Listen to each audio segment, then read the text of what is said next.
ప్రభునందు ప్రియమైనటువంటి దేవుని పిల్లలకు ప్రభు అయిన యేసుక్రీస్తు వారి నామంలో వందనములు శుభములు మీకు తెలియపరుస్తున్న పిల్లరా, గడిచిన దినమంతా కూడా ప్రభు తన కృపావాత్సల్యంలో భద్రపరచుని క్షేమమును ఆరోగ్యమును ఆశను అనుగ్రహించి మరి నూతన దినాన్ని ప్రభు మనకు అనుగ్రహించారండి.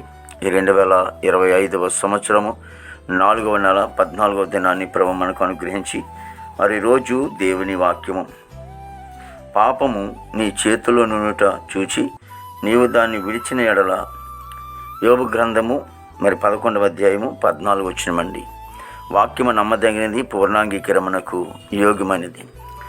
కాబట్టి దేవాది దేవుడు మహోన్నతుడి దేవుని సన్నిధిలో మనం ఆస్వాదింపబడాలన్నా, దీవింపబడాలన్నా, మనము ఆధ్యాత్మిక ముందుకు నడవాలన్నా, మరి పరలోక రాజ్యం నిత్య జీవం చేరుకోవాలనుకున్నా మన జీవితంలో పాపాన్ని ఉంచుకోకుండా పాపాన్ని విడిచిపెట్టిన ఎడల అని రాయబడి ఉంది. కాబట్టి పాపాన్ని విడిచిపెట్టినైతే నిశ్చయముగా మనము ఆస్వాదింపబడతాం, దీవింపబడతాం. ఇంకా పాపమైన ఊపులో వండుకున్నట్లు పాపాన్ని విసర్జించండి, పాపాన్ని విడిచిపెట్టండి. విడిచిపెట్టినప్పుడైతే మనం ఎంతగానో ఆస్వాదింపబడి దీవింపబడుతూ ఉంటాం.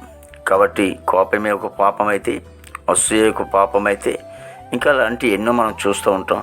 కాబట్టి మన జీవితంలో పాపాన్ని విడిచిపెట్టి ప్రభుతో మనం ఆనందంగా సంతోషంగా మనం సాగిపోదాం. మహాపరిశుద్ధుడా, ప్రేమగల తండ్రి, కృపయేశ్వరునికి స్తోత్రాలు చెల్లిస్తున్నాం ప్రభు. మంచి కాపరికి స్తోత్రాలు తండ్రి. జీవాధిపతి నీకు వందనాలు.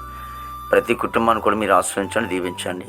నెమ్మది, సమాధానం, సంతోషం, ఆనందం మీరు అనుగ్రహించి మా భారతదేశాన్ని దీవించినైనా ప్రభా, ఇగో తండ్రి దేశాన్ని ప్రభా నెమ్మది సమాధానంతో ఉంచమని ప్రార్థించమనికి స్తోత్రాలు.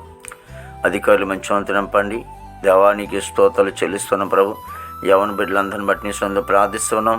యవన కాలంలో తండ్రి ప్రభ చేస్తే బిడ్డలు మీరు రక్షించుకొని తండ్రి చెడు వ్యసనాల నుంచి దూరపరిచి ప్రభా నీ నీతి మార్గంలో వాళ్ళని నడిపించుకోండి తండ్రి. నీకే స్తోత్రాలు తండ్రి యేసు. దేవదిగా నన్ను ఉద్యోగస్తులందరూ కూడా మంచి ఆరుగులతో నింపండి. వారి క్రమంలో వారు చేసిన ఉద్యోగాన్ని మీరు దీవించండి. రాకపోకలు మీరు తోడు సహాయం చేయండి ప్రభు. దేవా ఇదిగో తండ్రి యేసు నీకే స్తోత్రాలు చెల్లిస్తున్నాం ప్రభు. మరి నన్ను విదేశం పని బిడ్డల కోసం ప్రార్థిస్తున్నాం. మంచి వంతు నింపండి. మరి నాన్న బిడ్డలు ఎంతమంది చదువుకుని ప్రభా పరీక్షలు రాస్తూ ఉంటున్నారు. పరీక్షలు అంతట్లో కూడా తోడుగా నడిపించండి. దేవ పనికి వెళ్ళే బిడ్డలకు కూడా మంచి ఆరోగ్యాలతో నింపండి. మా దేశ పాడి పడినంతని కూడా ప్రభా మీరు నాయన ప్రభా మీరు ఆశ్రయించండి. ఫలితాలు దయచేయండి. మంచి వాతావరణం దయచేయండి. వ్యవసాయాలు ఇదిగో తండ్రి ఒప్పుడు చేసుకోవడానికి సిద్ధపడుతుండగా మంచి వాతావరణం మీరు దయచేయండి. హాస్పిటల్ రూమ్స్ స్వస్థపరచండి.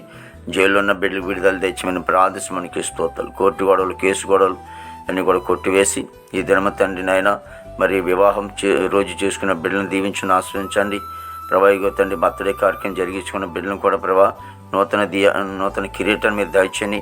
నూతన ఆశీర్వాదాలతో నింపమని ప్రార్థించడానికి స్తోత్రాలు.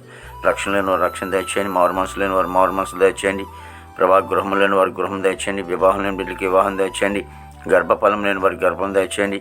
గర్భిణీలు చేసి సుఖమైన డెలివరీ దయచేయండి. తల్లి బిడ్డ క్షేమం దయచేయండి తండ్రి ప్రభా. ఇగో తండ్రి ప్రతి సేవకురాండ్రు వారి పరిచర్య కుటుంబం బిడ్డలందరినీ కూడా మీరు దీవించండి. ఇదిగో తండ్రి ప్రభా ఈ దినమంతా కూడా నీ విశేషమైన కృపతో నింపి నీ నామానికి మాత్రం మహిమ తెచ్చివస్తుందని ఘనత మహిమ ప్రభావాలు నీకు ఆరోపించుకుంటూ యేసుక్రీస్తు వారి దివ్యమైన నామములో అడుగుచున్నాం తండ్రి. Amen, amen, amen.